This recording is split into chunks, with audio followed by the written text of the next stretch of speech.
Hello दोस्तों इस video में हम सीखने वाले हैं इफ़ फार्मूले के बारे में कि हम इफ़ फार्मूला कैसे यूज़ कर सकते हैं। और इफ़ फार्मूला दोस्तों बहुत सारी जगह पे यूज़ होता है, तो हम ये भी देखेंगे अलग अलग तरीके से लगा के इफ़ फार्मूला देखेंगे कि कहाँ कहाँ पे हम यूज़ कर सकते हैं। तो दोस्तों वीडियो में लास्ट तक बने रहना, वीडियो लास्ट तक देखना। तो चलिए देखते हैं इफ़ फार्मूले की शुरुआत करते हैं कि कैसे लगाते हैं। तो यहाँ पे दोस्तों मेरे पास डेटा है। सबसे पहले मैं ये बता देता हूँ आपको कि इफ़ फार्मूला क्यों यूज़ होता है। जहाँ पे हमारी कोई कंडीशन होती है वहाँ पे इफ़ फार्मूला यूज़ होता है। जैसे यहाँ पे हमारी कंडीशन है कि एज, अगर यहाँ पे ये डेटा दिया गया है जहाँ पे एम्प्लॉय नेम है, उनकी एज है, और यहाँ पे हमें सी कॉलम में लिखना है एलिजिबल फॉर जॉब, मतलब एलिजिबल हैं वो तो यस आना चाहिए यहाँ पे ये कॉलम में, सी कॉलम में। अगर एलिजिबल नहीं है तो नो आना चाहिए। तो यहाँ पे मेरी कंडीशन है कि एज उनकी 18 से ऊपर होनी चाहिए, एलिजिबिलिटी क्राइटेरिया 18 है, एज उनकी 18 से ऊपर होना चाहिए। 18 से ऊपर है तो यहाँ पे यस आना चाहिए, अगर 18 से कम है तो यहाँ पे ये वाले कॉलम में नो आना चाहिए। तो यहाँ पे हम यूज़ करेंगे इफ़ फार्मूले का। तो चलिए देखते हैं कैसे यूज़ करेंगे। तो सबसे पहले लगाएंगे इज इक्वल टू इफ़। यहाँ सजेशन से हम डबल क्लिक करके सिलेक्ट कर लेंगे। उसके बाद आप देख सकते हैं यहाँ पे लॉजिकल टेस्ट मांग रहा है। लॉजिकल टेस्ट मतलब कि हमारी क्या कंडीशन है। तो हमारी कंडीशन क्या है कि एज जो है 18 प्लस होना चाहिए। तो पहले तो हम एज पे क्लिक करके सिलेक्ट कर लेंगे।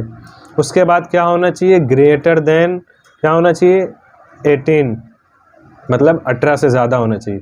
ये हो गया हमारा लॉजिकल टेस्ट, मीन्स हमारी कंडीशन हो गई। उसके बाद हम कॉमा लगा देंगे। कॉमा के बाद यहाँ पे आप देख सकते हो मांग रहा है वैल्यू इफ़ ट्रू, मतलब अगर ट्रू है, आपने जो कंडीशन लगाई वो अगर ट्रू है, मतलब मैंने कंडीशन लगाया है कि एज अगर 18 से ज़्यादा है तो यहाँ पे क्या आना चाहिए, डबल कोटेशन के अंदर लिखेंगे हम यस। मैं चाहता हूँ यहाँ पे यस आना चाहिए अगर 18 प्लस है एज, और उसके बाद कॉमा देना है। कॉमा के बाद वैल्यू इफ़ फॉल्स, मतलब अगर 18 के ऊपर नहीं है तो यहाँ पे मैं लिखूँगा क्या होना चाहिए, नो।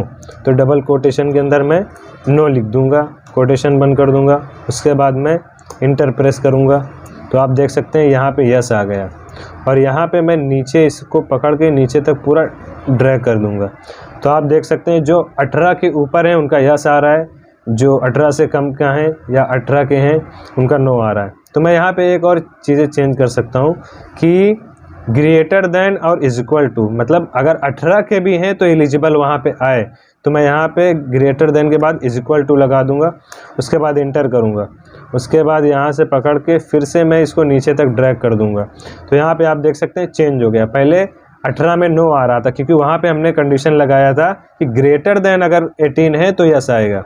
तो मैंने वहाँ पे चेंज कर दिया, फॉर्मूले में देख सकते हैं कि मैंने ग्रेटर देन के बाद इज इक्वल टू भी लगा दिया कि अगर 18 के भी हैं तो वहाँ पे यस आना चाहिए, एलिजिबल होना चाहिए।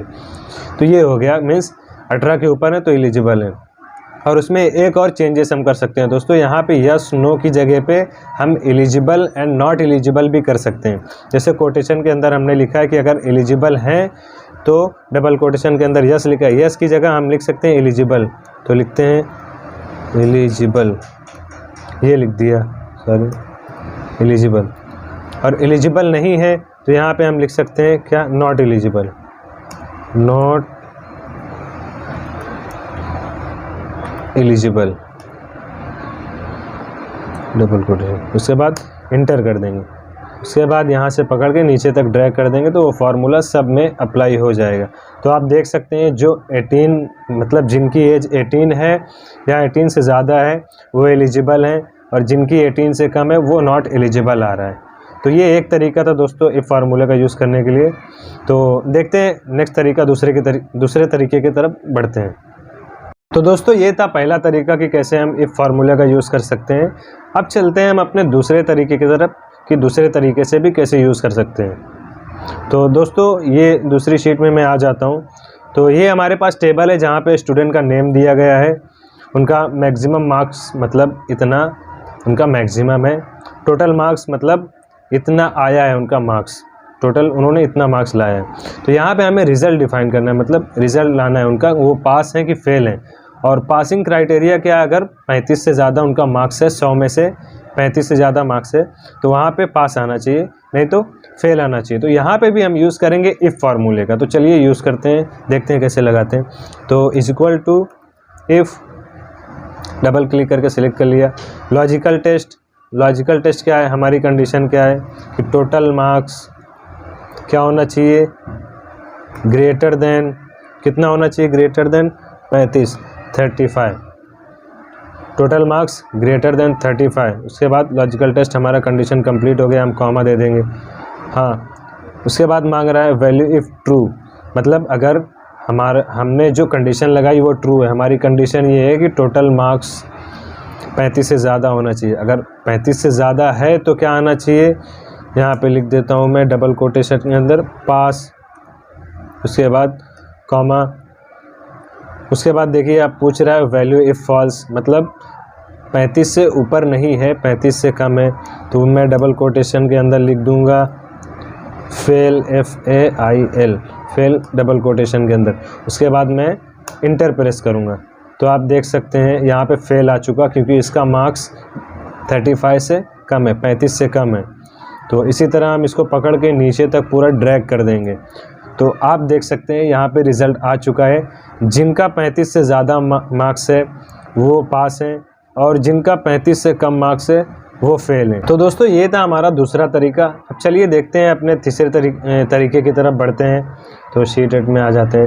तो यहाँ पे आप देख सकते हैं दोस्तों, यहाँ पे मुझे टेबल दिया गया है जहाँ पे स्टूडेंट ID है, स्टूडेंट का नेम है और टाइपिंग स्पीड है, और यहाँ पे स्टेटस दिया गया हुआ है। ये कॉलम खाली है, हमें यहाँ पे लाना है उनकी स्पीड कितनी है, मतलब वेरी फास्ट है, गुड है, स्लो है, कैसी है। तो यहाँ पे कंडीशन दी गई हुई है कि अगर 70 प्लस है, 70 से ज़्यादा अगर टाइपिंग स्पीड है तो वेरी फास्ट, अगर 50 एंड 70 के बीच में है तो फास्ट, 30 एंड 50 के बीच में है तो नॉर्मल, 0 से 30 तक है तो स्लो। तो ये सारी चीज़ें स्टेटस यहाँ पे हमें यहाँ पे लाना है इसके टाइपिंग स्पीड के हिसाब से। तो चलिए लगाते हैं if formula is equal to if, double click करके सिलेक्ट कर लूँगा। लॉजिकल टेस्ट, लॉजिकल टेस्ट क्या है, हमारी कंडीशन क्या है कि ये टाइपिंग स्पीड अगर ग्रेटर देन, पहली कंडीशन लगाएंगे ग्रेटर देन कितनी होनी चाहिए, 70 अगर है, कॉमा, कंडीशन कंप्लीट हो गई, लॉजिकल टेस्ट, कॉमा दे देंगे। तो यहाँ पे पूछ रहा है वैल्यू इफ़ ट्रू कि हाँ अगर ग्रेटर देन 70 है तो क्या आना चाहिए, मैं चाहता हूँ वेरी फास्ट, वेरी फास्ट। उसके बाद डबल कोटेशन बंद कर देंगे, उसके बाद कॉमा देंगे। पहली कंडीशन मेरी पूरी हो चुकी, अब फिर से दूसरी कंडीशन के लिए मुझे इफ़ फार्मूला लगाना है, तो मैं इफ़ फार्मूला फिर से लगाऊंगा। उसके बाद लॉजिकल टेस्ट, लॉजिकल टेस्ट यही है हमारा। लॉजिकल टेस्ट पे सिलेक्ट करने के बाद क्या होना चाहिए, ग्रेटर देन 50, अगर ग्रेटर देन 50 है, 70 का फार्मूला पहले हम लगा चुके तो वहाँ पे लगाने की ज़रूरत नहीं कि ग्रेटर देन 50 और लेस देन 70, मैं यहाँ जस्ट ग्रेटर देन 50 लगा दूंगा। ग्रेटर देन 50 है अगर, तो क्या आना चाहिए, फास्ट आना चाहिए, तो डबल कोटेशन के अंदर फास्ट लिख दूंगा। उसके बाद फिर कॉमा दूंगा। उसके बाद मुझे लगाना है तीसरी कंडीशन। तीसरी कंडीशन क्या है मेरी, इफ़ टाइपिंग स्पीड, देखिए यहाँ पे मैं सिलेक्ट नहीं कर सकता क्योंकि ये फार्मूला ज़्यादा बड़ा लग रहा है तो इसके सामने आ गए। तो वो चीज़ सिलेक्ट करने के लिए मैं जस्ट कहीं पे भी सिलेक्ट करूँगा और एरो बटन की मदद से वो वाला सिलेक्ट कर लूँगा। तो आप देख सकते हैं यहाँ पे D8 सिलेक्ट हो चुका है।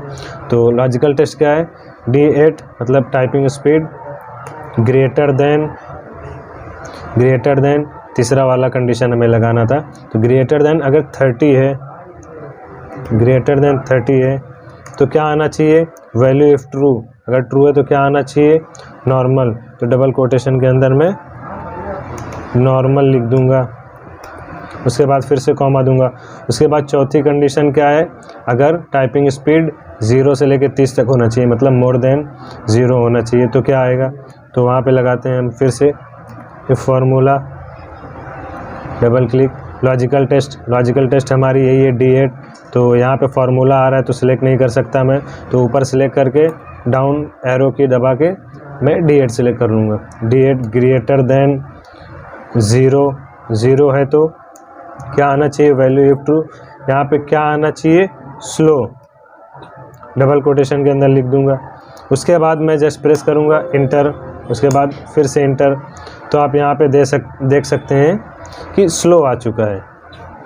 मैं पकड़ के नीचे तक पूरा इसको यहाँ पे ड्रैग कर दूंगा तो आप देख सकते हैं सबका स्टेटस आ चुका है। जिसका 75 है, 70 से ज़्यादा यहाँ पे कंडीशन थी तो वेरी फास्ट आना चाहिए, तो इसका 75 है, 70 से ज़्यादा है तो वेरी फास्ट आया है। 40 नॉर्मल, 55 फास्ट, 80 वेरी फास्ट। तो ये था दोस्तों एक और तरीका इफ़ फार्मूले को यूज़ करने का। अभी बढ़ते हैं अपने चौथे तरीके की तरफ। तो आ जाते हैं हम ये वाली शीट में और यहाँ पे आप देख सकते हैं दोस्तों हमारे पास टेबल है जहाँ पे एम्प्लॉय आईडी दिया गया है, एम्प्लॉय का नेम दिया गया है, उनकी प्रोफाइल मतलब क्या पोस्ट है उनकी सैलरी दी गई है, वर्किंग ईयर्स मतलब कितने साल से वो काम कर रहे हैं वो दिया गया है, और यहाँ पे इंक्रीमेंट दिया गया है, इंक्रीमेंट का कॉलम। और यहाँ पे वहाँ पे कंडीशन लिखी हुई है increase salary 15% if employ is working since more than 3 years। मतलब यहाँ पे हमें वो इनकी सैलरी लानी है इंक्रीमेंट करके। कंडीशन क्या है, अगर वो उनका वर्किंग ईयर्स मतलब 3 साल से ज़्यादा वो काम कर रहे हैं तो यहाँ पे उनकी सैलरी बढ़ानी है मुझे। तो यहाँ पे कंडीशन क्या आ गई है कि अगर 3 साल से ज़्यादा काम कर रहे हैं तो उन्हीं की सैलरी बढ़ानी है। तो यहाँ पे हम यूज़ करेंगे इफ़ फार्मूले का। तो चलिए यूज़ करते हैं if formula is equal to if, click कर लेंगे। लॉजिकल टेस्ट हमारी कंडीशन क्या है, कंडीशन वाला कॉलम ये है कि ईयर्स उनका ग्रेटर देन कितना होना चाहिए, 3 होना चाहिए। यहाँ पे इज इक्वल टू भी लगा देते हैं कि 3 साल भी हुआ है तो 3 साल जिनका कंप्लीट भी हो गया है तो उनका भी सैलरी बढ़ाना है। तो ग्रेटर देन के बाद में इज इक्वल टू लगा दूंगा। कितना होना चाहिए, 3 के बराबर है, 3 साल के बराबर है। 3 साल जिनका हो गया या 3 साल से ज़्यादा हो गया उनका, तो कंडीशन यहाँ पे पूरी हो गई, कॉमा लगा देंगे। वैल्यू इफ़ ट्रू कि अगर 3 साल या 3 साल से ज़्यादा है तो मुझे उनकी सैलरी बढ़ानी है 15%। तो यहाँ पे मैं क्या करूँगा, वैल्यू इफ़ ट्रू अगर 3 साल से ज़्यादा या 3 साल का है तो वैल्यू इफ़ ट्रू में हम सिलेक्ट करेंगे ये कि ये कॉलम सैलरी, इसमें प्लस करेंगे। सैलरी में हमें 10% ऐड करना था, उनकी 10% बढ़ाना था। तो सैलरी वाला कॉलम सिलेक्ट करेंगे, सेल सिलेक्ट करेंगे, उसमें प्लस लगाएंगे, सिर्फ प्लस लगाएंगे। उसके बाद इसका हम 15% निकालेंगे। वो कैसे निकालेंगे, इस पर क्लिक कर देंगे और इसको लगाएंगे इंटू कितना परसेंट, 15%। 15% हो गया ये। उसके बाद कॉमा देना है। वैल्यू इफ़ फॉल्स मतलब अगर 3 साल या 3 साल से ज़्यादा नहीं हुआ है तो क्या आना चाहिए वैल्यू। तो मैं सेम ये कॉलम सिलेक्ट कर लूँगा कि ये आना चाहिए अगर 3 साल से ज़्यादा नहीं हुआ और 3 साल नहीं हुआ है। तो मैं यहाँ पे इंटर प्रेस कर दूँगा। तो आप देख सकते हैं इसका 2 ही साल हुआ है तो 11,000 ही है। इसी तरह मैं इसको पकड़ के पूरा नीचे तक ड्रैग कर दूँगा। तो आप देख सकते हैं जिनका 3 साल या 3 साल से ज़्यादा हो चुका है उनकी सैलरी में 15% इंक्रीमेंट हो चुका है। आप देख सकते हैं इसकी 18,000 थी, इसका 3 साल कंप्लीट हो चुका है, इसका 15% ऐड होके यहाँ पे आ चुका है। और यहाँ पे इसका 2 साल है तो इसका 15,000 था, 2 ही साल हुआ है तो 15,000 ही है। और यहाँ पे इसका 17,000 था, 6 साल से काम कर रहा है तो 15% ऐड होके यहाँ पे आ गया।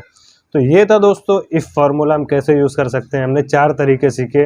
वैसे तो तरीके दोस्तों बहुत है फार्मूला यूज़ करने का, लेकिन सारे तरीके एक ही वीडियो में नहीं बता सकते। तो दोस्तों ये था इफ़ फार्मूला कैसे यूज़ कर सकते हैं। अगर वीडियो पसंद आई हो तो वीडियो को लाइक करें और चैनल को सब्सक्राइब करना ना भूलें। मिलते हैं दोस्तों अगली वीडियो में।